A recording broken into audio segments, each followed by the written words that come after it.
A geographical location that looks like it was taken straight out of a fairy tale. See places that you never imagined existed. Hundreds of balloons flying over fascinating valleys with unique rock formations that have been formed by volcanic eruption over millions of years. Underground cities that held tens of thousands of people, and Bronze-aged homes, churches and monasteries carved into valley walls. And spend your nights in beautifully lit cave hotels. Here I'll be showing you all of these places and much more, along with some useful tips at the end of this video and an insight to the culture of this glorious and magical location, Cappadocia.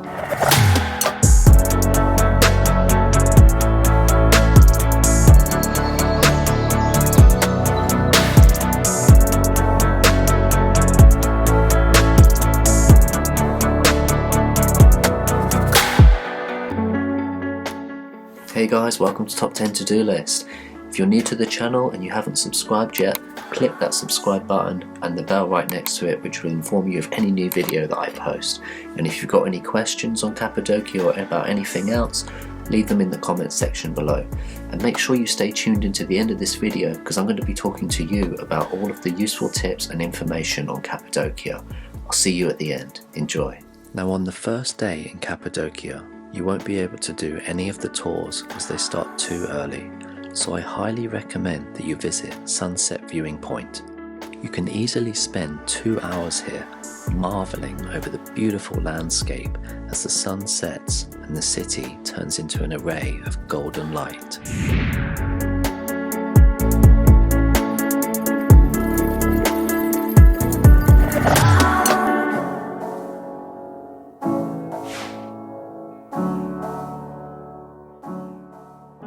Now, you all probably know Cappadocia for one thing, its famous hot air balloon tours. This activity alone has managed to put Cappadocia on the world map for tourism. Every day, over 2,000 people gather to participate in over 100 balloon flights at the world's #1 hot air balloon location, flying up to maximum heights of 6,000 feet as they watch the sunrise over a magical landscape.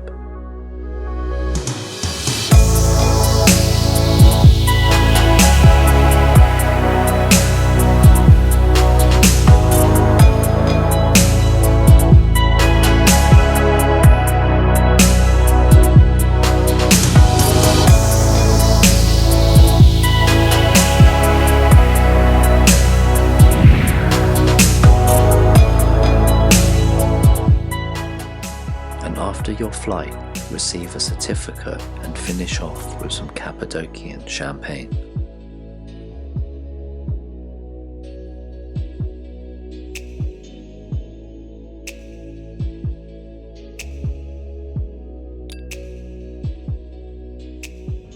Only a 15-minute drive away from Cappadocia's main town, Goreme, is an unbelievable attraction, the Open Air Museum.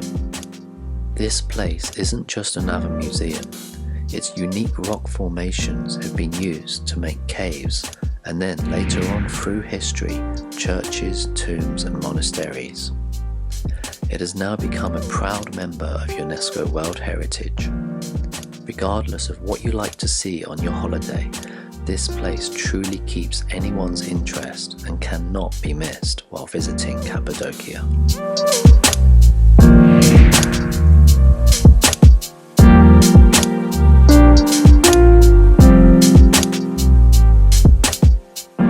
While you're visiting the Open Air Museum, it may be a good idea to see the fairy chimneys, which are very close by.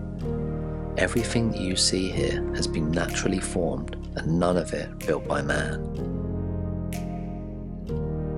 Take a walk through the chimneys and find your way towards the back from where you entered to climb up to an amazing viewpoint overlooking this fascinating, magical landscape.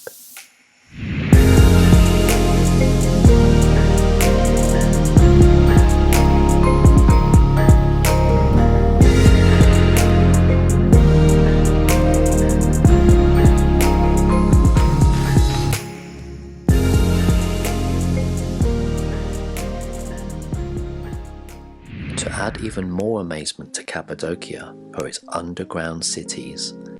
Beneath all the beauty that you've seen so far sits 36 cities, all interlinking with one another. The deepest of these underground cities is Derinkuyu, which approximately reaches down to 60 meters and sheltered up to 20,000 people. Now, there are many stories behind why they were built, but the simple truth is, nobody knows. Again, a place that has to be explored while on your visit, and also the perfect place to go on a rainy day.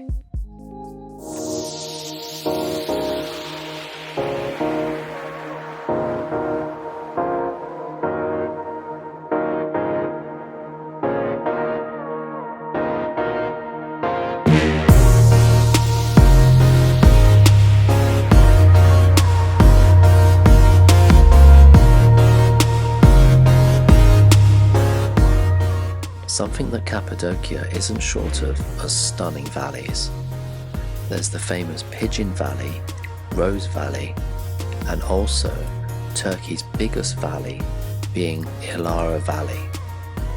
Not only is this valley famous for its 16-kilometer length, but within its walls are caves, churches and monasteries similar to the ones that you've seen in the open-air museum.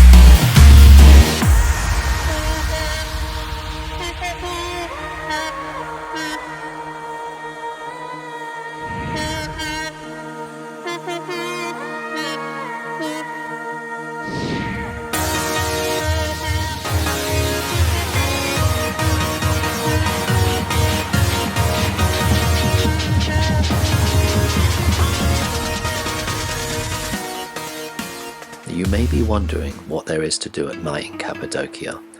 Well, to be honest, there isn't much. It's a place to explore in the day, not night. However, having said that, there are some very beautiful cave restaurants, and one in particular is Yasar Baba. Here you are going to be entertained non-stop from start to finish. Watch beautiful performers as they show you an array of Turkish dances with light shows and even knife throwing. You can even join in yourself after your dinner, and a big benefit is that they provide unlimited alcohol, so you can imagine pretty much that everyone has joined in by the end of the night.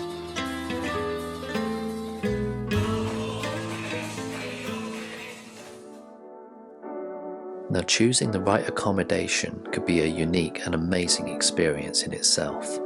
The reason for this is that the majority of Cappadocia's hotels are cave hotels. You can actually spend your night in a cave and enjoy the hotel facilities, many of which are also built within the caves. Most of them also have rooftops that overlook the hot air balloons taking off for some of the most beautiful pictures that you're going to get on your visit. For a list of some of Cappadocia's recommended cave hotels, you can check out my website where I've added some of the best in regards to pricing, facilities and experience.